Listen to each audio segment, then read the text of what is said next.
So today we'll be talking about Chapter 11, Section 2. And the title of it is The Politics of War. We're going to be talking about the Emancipation Proclamation, the great executive order, the most famous, perhaps, executive order that Lincoln ever gave. And that was to free the slaves by presidential decree. And this changed the focus of the war entirely. Originally, it had been about preservation of the Union, like Daniel Webster had emphasized in the Webster-Hayne debates. It had been about quelling an insurrection. Of course, to raise arms against your country is treason, so perhaps it had been about putting down a rebellion simply. But the war had become much bigger by 1863. In fact, the war was in question. Would the Union win at this time? We don't really know. And the great battle of Gettysburg had not yet occurred, but Antietam had. At Antietam, we saw 26,000 men lose their lives in a single day. And because of that great tragedy, many Americans began to question, was this even worth it? And then Lincoln issued a master stroke, the Emancipation Proclamation that we'll be learning about today. Because I want you to understand, the South had a decent chance of winning this war. And they may have nearly pulled it off. In fact, many people question what would the country have looked like had the South won the war if we had had two countries that splintered apart. Because, as I've told you many times, it's not uncommon. Our story is unique that we've stayed together as a country. Yet we remain divided as a people for many of the same reasons that we were divided in the 1860s. But meanwhile, back to the war. Great Britain relied on Southern cotton in all the years leading up to the Civil War. The South produced the cheapest cotton on the planet. And this gave many Southern leaders the confidence to assume that Britain and other powerful nations would continue to need cotton. And this would provide a source of revenue and perhaps even a military partner in this war. Because going to war to protect a trading partner is a common reason for going to war. It's arguably why we sent 3 million soldiers to Europe in the First World War. It's arguably why we sent the Grand Alliance or Coalition in the Persian Gulf War.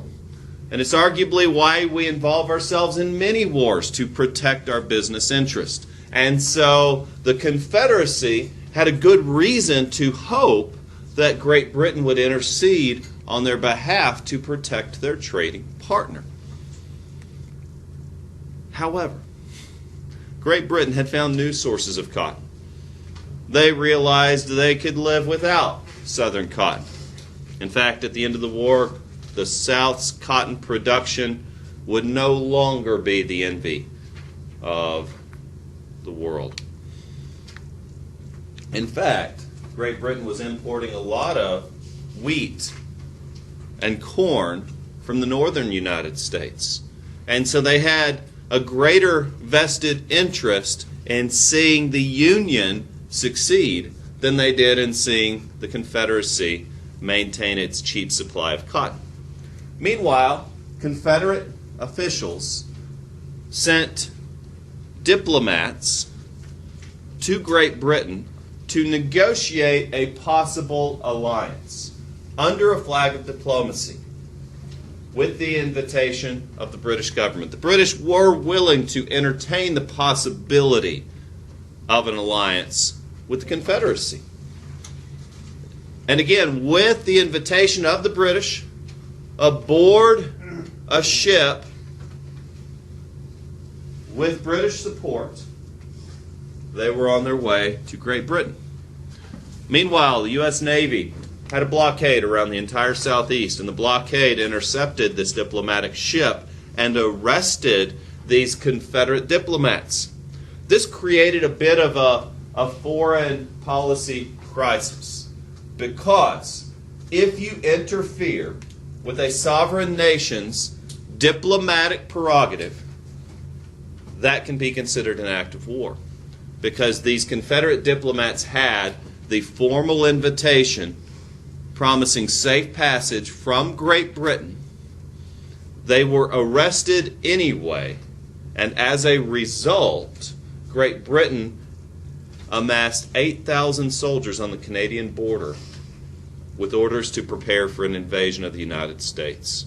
Great Britain nearly got involved in this war over what has now become known as the Trent Affair. Meanwhile, Lincoln's view of slavery. Lincoln felt, and the Supreme Court had been quite clear, that the federal government had no power to abolish slavery. However, Lincoln, as we know, believed that slavery was evil. And he hoped that this war would eventually lead to the end of slavery with the passage of the 13th Amendment. It was his passion to see the 13th Amendment pass. It was one of the very last things he did before he died. Lincoln decided that he could make this war about slavery. That if emancipation served a military purpose, he could free slaves with his army. And he could give this war a high moral purpose. And it would also serve the objective of convincing Great Britain to side with the North in this conflict. Because Great Britain had long ago outlawed slavery. And while Britain was purchasing Southern cotton made by slaves, they disliked the idea of slavery. They were an abolitionist country, after all. And so emancipation would discourage Britain from supporting the South. And so Lincoln issued the Emancipation Proclamation in 1863. This would not interfere with slavery in slave states that were loyal to the Union. In fact, it would not interfere with slavery in territories that had already been conquered by the Union. So the territories around Nashville, around West Tennessee that had already been conquered by the Union, Baton Rouge in Louisiana, slavery would not be interfered with in these areas. However, as the Union Army advanced, the Emancipation Proclamation gave them the authorization to free slaves. And so now this could be seen as a liberating force.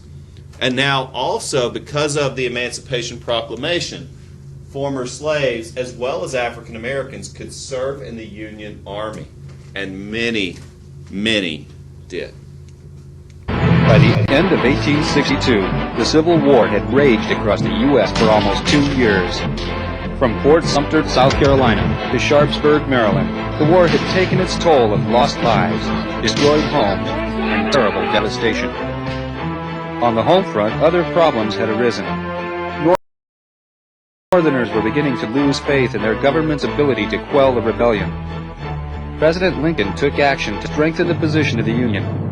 On January 1st, 1863, Lincoln officially signed the Emancipation Proclamation, a declaration of freedom for some of the slaves. If my name ever go into history, it will be for this act. Technically, the proclamation only freed the slaves in the rebellious Confederate states. But there, Lincoln had little power to enforce his will. Yet, the proclamation did have an effect on the South's war effort. The South's allies, Great Britain and France, could not in good conscience support a country that believed in enslaving people. Though the nobles and the ruling class of Great Britain continued to support the South with supplies and the construction of warships, the vast majority of working-class people in England despised the idea of slavery. The inability of the South to deliver cotton to Europe during the war had cost 600,000 British to lose their jobs at the cotton mills. Many were starving. Yet, despite all these sufferings, they still supported the cause of freedom, and largely because of their actions, Britain never fully entered the war on the side of the South. Now the world knew the Civil War was for a higher cause: human freedom. The signing of the proclamation opened the door for many blacks, mostly already free Northerners and liberated slaves, to to enlist into the Union Army and Navy. Though some slaves remained loyal servants to their Confederate owners throughout the war, thousands of unhappy slaves escaped to freedom when the Union troops moved through the Confederate states. In the South, some slaves worked for the Confederacy as cooks, stretcher bearers, and wagon drivers. African slaves also built gun emplacements and dug earthworks around important cities threatened by Union troops.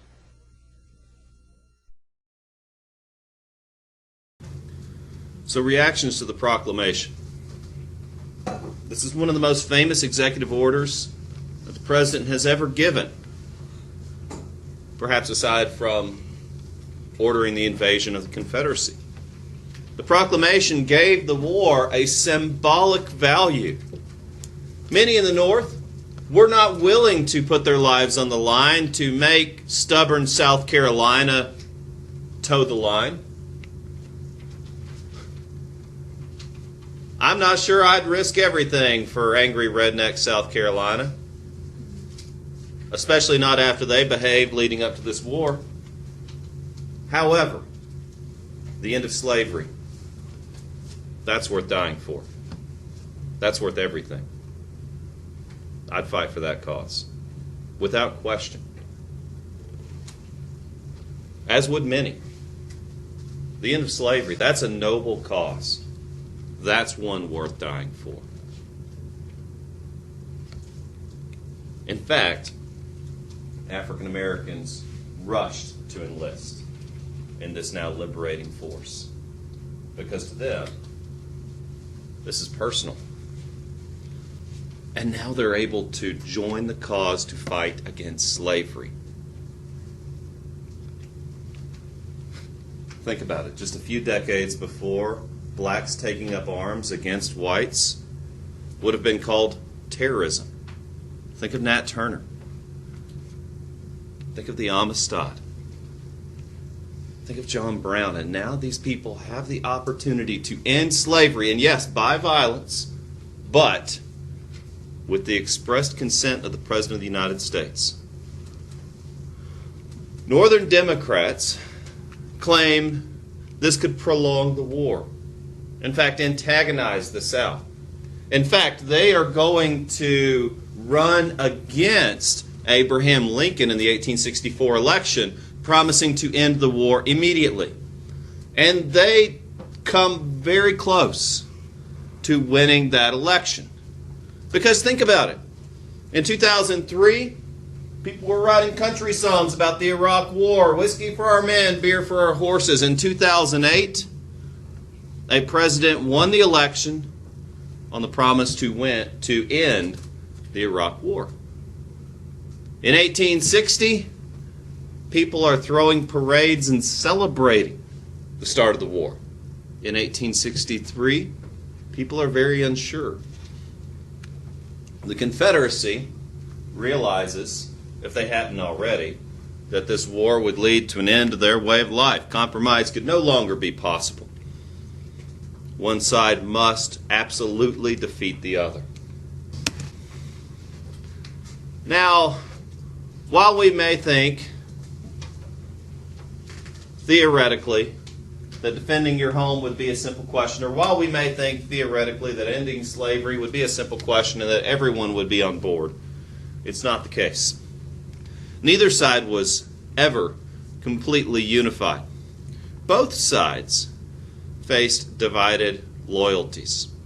In fact, while everyone knows about the hippie movement protesting the Vietnam War because there's movies and colored television about it, there was a much more significant and vocal protest movement about the American Civil War. The movement became so extreme and so corrosive to morale that Abraham Lincoln did something that no other president had ever done before. By decree, he suspended the writ of habeas corpus. It's a Latin word meaning of the body. It means that you have the right to stand trial for any crime that you've committed. Abraham Lincoln took away that right so that he could arrest any protester and hold them indefinitely for any reason. He took $5 fine for whining to a whole new level. He seized telegraph offices so they could not be used for subversion. In fact, he canceled the right of free press. Is this a violation of the First Amendment? Absolutely. Lincoln would have argued it was a necessary evil to win the war. Do we see infringements on civil liberties during times of war? Absolutely. Think of the Patriot Act. You ever wondered if something you said online or electronically could be monitored? If you haven't thought about that before, then maybe you need to watch that new movie about Edward Snowden. Because he demonstrated that, in fact, Big Brother is watching. He proved it. And what did we do? We called him an enemy. And now he lives in exile for exposing our government for surveying American citizens. Is that a violation of habeas corpus or the First Amendment? Absolutely. Why did that come into play? Because of a war. And it's 2016, ladies and gentlemen, so yes, violations. Now, Northern Democrats had become so vocal and so adamant about ending the war, they were willing to risk imprisonment. They were called hippies. They actually called themselves Copperheads because they believed they could strike at what they were seeing as a tyrannical government. Jefferson Davis also denounced Lincoln for suspending civil liberties. And then guess what? Good old Jefferson Davis did the same exact thing in the South because there was an active protest movement in the South. I grew up about 10 miles due north of a Confederate runaway hideout. I used to go camping there. There were some old stoves left over from the Civil War where Confederate soldiers had run away. And I grew up there. I used to go fishing there. And a number of Confederates were running away, and a number of people were beginning to protest the war to the point where both sides reserved the right to arrest anyone for any purpose. Lincoln may be the most powerful president we have ever had. Again, watch Daniel Day-Lewis play him, and you'll understand he's not just a kindly old man with a beard. Both sides utilized the draft. The formal term we use for that is conscription, meaning citizens were being forced into the army. If you are conscripted and you do not report for service, you can be arrested and held indefinitely or even executed for refusing to serve. Guys, that's the sort of thing they do in Soviet Russia or Nazi Germany. Conscripting people and killing them if you don't fight. It's not a pleasant thing for a country to have to do. You see, you've been fortunate. You've grown up in a time where the draft was never issued. I grew up in a time where the draft has never been issued. We have fought limited engagements throughout our lifetimes where the draft has not been used. But my dad grew up in the Vietnam War. His brother was drafted to fight in the Vietnam War. Man's never been the same. He didn't choose to go fight in that war. He was made to. And he saw things. My dad's best friend in college drafted to fight in the Vietnam War. He died of cancer from Agent Orange exposure. He didn't want to fight in that war. He was drafted. A draft or conscription is a corrosive thing to the morale of a country. And what makes matters worse is that guess who we draft? We don't draft the wealthy. Never in the history of warfare have we ever drafted the wealthy. Any able body. Almost. Lots of able bodies bought their way out of this war. You could hire substitutes to go fight for you. So if you were selected for the draft and you had enough money to hire someone else, so let's say I'm drafted. I don't want to go fight and get shot. Jordan, how would you like $50,000 to go in my place? Well, Jordan's never seen $50,000 before. $50,000 to go fight in my place. He might say no. Well, how about $100,000? If you say no, Long will say yes. I'll find somebody for $100,000 that's going to go fight in my place. Guaranteed. Pay me before I do it. Yeah, that's a lot of money. Somebody will do it. And I had the right to do that. Southern planters, now this is what really just grinds my gears. Southern planters, that's the 1%ers of the South, those who owned slaves. If you owned 20 slaves or more, you were exempt from the draft and not required to go fight for the South. Oh, because, well, you served a military purpose. The things that you were growing on your plantations were fueling the war effort. So you were seen as vital to the Southern military purpose. Convenient, right? How many people do you think slave owners started taking better care of their slaves? Rich man's war, poor man's fight is a common phrase throughout history. CCR wrote one of my favorite songs about it, Fortunate Son. I ain't no senator's son, I ain't no fortunate one. Meanwhile, 90% of eligible Southerners served, 92% of Northern soldiers had also served in this war. So the point is that all young men served in this war. There were draft riots. People didn't want to fight this war, just like there were draft riots in Vietnam, people burning their draft cards publicly, by the way, which is a felony charge that never leaves your record. And people were so angry they were willing to put this on their permanent record. And granted, in the Civil War, people were so angry mobs setting cities on fire because they don't want to go fight in this war. That's where we got to in the Civil War. And so here's a little about the draft riots. For many white Northerners, the ending of slavery, also known as abolitionism, was not acceptable. Many poor Irish immigrants believed that the free blacks wanted to take their jobs, and were angry that they were being drafted to fight for the Negroes' freedom. In July of 1863, at New York City, these immigrants violently reacted by torching abolitionists' house and burning a black orphanage. Other riots occurred for the unfair practice that rich men could pay the government $300 to avoid the draft, the call to military service. The state of affairs in the North was very troubling for many, especially for President Lincoln.